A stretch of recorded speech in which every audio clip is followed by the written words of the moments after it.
Students, सो क्या 12th standard के बाद सीधा आईआईएम में से पढ़ने का सपना देख रहे हो? तो गाइस, इसके लिए आपको अपियर करना होगा आईपी मैट एंट्रेंस एग्जाम के लिए। अब ये आईपी मैट एंट्रेंस एग्जाम क्या होती है और कैसे इस एंट्रेंस एग्जाम के लिए प्रिपेयर करना है, चलिए इसको समझते हैं। तो गाइस, आईपी मैट एक ऐसी एंट्रेंस एग्जाम होती है जिससे आप एक इंटीग्रेटेड मैनेजमेंट कोर्स कर सकते हो। इसमें आपका बीबीए प्लस एमबीए जो है ये हो जाता है। अब अलग अलग आईआईएम्स इसको कंडक्ट करती है, जैसे आईआईएम इंदौर हो गया, रोहतक हो गया, बोध गया, जम्मू हो गया। ऐसे अलग अलग आईआईएम्स इस प्रोग्राम को ऑफर करती है। अब ये एक ऐसा कॉम्प्लिकेटेड एंट्रेंस एग्जाम हो जाता है बिकॉज कम आईआईएम्स ऑफर करती है ये कोर्स और कंपटीशन जो है ये ज्यादा हो जाता है। तो आईपी मैट 2026 एंट्रेंस एग्जाम के लिए प्रिपरेशन कैसे करें? तो गाइस, इस वक्त आपका अगर 11th स्टैंडर्ड कंप्लीट हो चुका है या फिर आपने जस्ट 10th स्टैंडर्ड पास किया है, तो बहुत इंपॉर्टेंट होता है कि आप इनिशियल बेसिस में अपना फाउंडेशन बिल्ड करें। तो पहले एग्जाम स्ट्रक्चर और सिलेबस आपको पता होना चाहिए। यूजुअली इसमें तीन सब्जेक्ट्स पूछे जाते हैं, that is quantitative aptitude, verbal and LR and TI based questions आपको पूछे जाते हैं। मेजॉरिटी ऑफ द क्वेश्चंस आपके मैथ्स और इसके जो क्लास 9 और 10 का लेवल है उसके ऊपर ही पूछे जाते हैं। बट यस, आप थोड़ा सा डिफिकल्टी लेवल हायर साइड पे भी क्या कर सकते हो, एक्सपेक्ट कर सकते हो। इसके अलावा क्वेश्चंस आपको इंग्लिश और ग्रामर बेस्ड पूछे जाते हैं, जिसके लिए आपकी वोकैबलरी बहुत ज़्यादा स्ट्रांग होनी चाहिए और आप फेमिलियर होनी चाहिए ग्रामेटिकल रूल्स एंड रेगुलेशन से। तो स्टार्ट करना होगा आपको स्ट्रॉन्ग बेसिक्स आपसे। उसके लिए आपको सबसे पहले, अगर मैं कॉन्ट की बात करूं, तो कॉन्ट में आपको एनसीईआरटी कॉन्सेप्ट्स जो है ये क्लियर होनी चाहिए, स्टार्टिंग फ्रॉम 7th से लेकर के आइडियली 11th 12th तक के जो कंसेप्ट्स है आपके ये क्लियर होने चाहिए। वर्बल में वोकैबलरी आपको बिल्ड करना होगा और ग्रामर पे फोकस करना होगा। इसके लिए आप लोग डेली बेसिस पे न्यूज़पेपर पढ़ना स्टार्ट कर सकते हैं। द हिंदू और द इंडियन एक्सप्रेस, ये one of the best newspapers है। यहाँ पे एडिटोरियल का अलग से कॉलम भी आता है जिसके थ्रू आप ओपिनियंस भी समझ पाएंगे एंड काफी सारे न्यू वर्ड्स एंड सेंटेंसेस से भी फेमिलियर होंगे।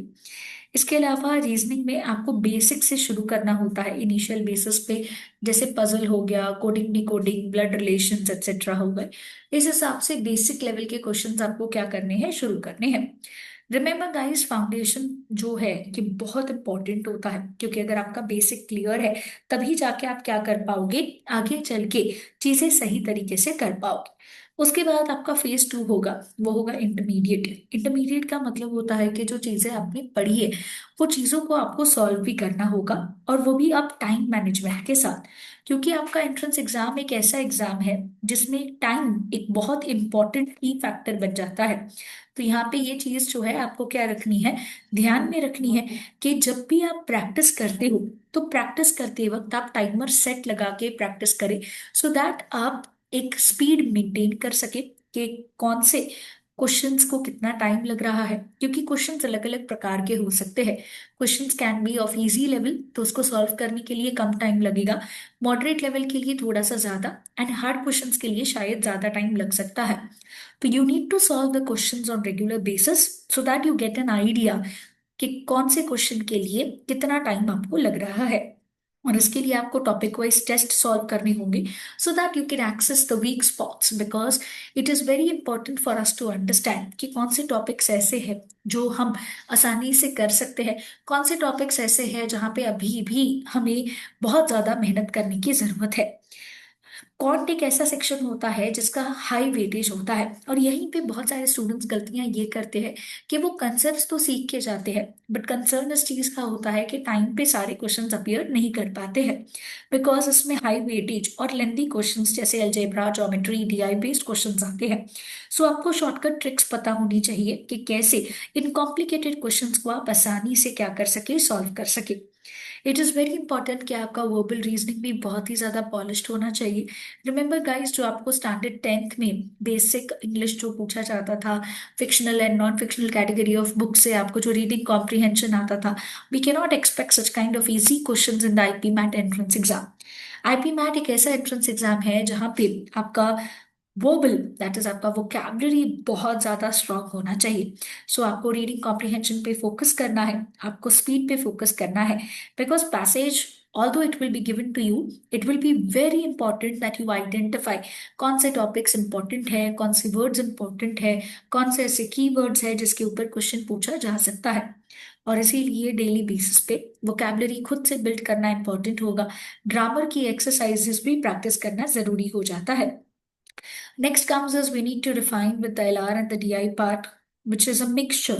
We have to solve the sets with the rigid timing, ताकि हमें पता चले कि कैसे हमें कम समय में ज्यादा से ज्यादा क्वेश्चंस क्या करने हैं, अपीयर करने हैं।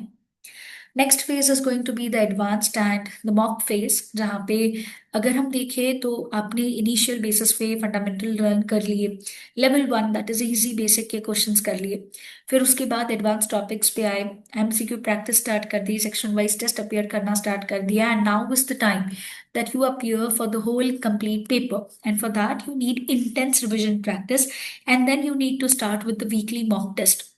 And just giving the mock test is not sufficient, उसके बाद उसके डीप एनालिसिस करना बहुत इंपॉर्टेंट है। एनालिसिस में क्या चीजें होती है, एनालिसिस में where you went wrong, why did you go wrong, क्या क्वेश्चन समझ में नहीं आया, या सॉल्व करने के बाद भी आंसर नहीं आया, क्या पता था कि कैसे सॉल्व करना है बट टाइम नहीं मिलने के कारण एरर हो गया। We need to understand the reason where you went wrong. So once you understand the reason, you can find the solution for it.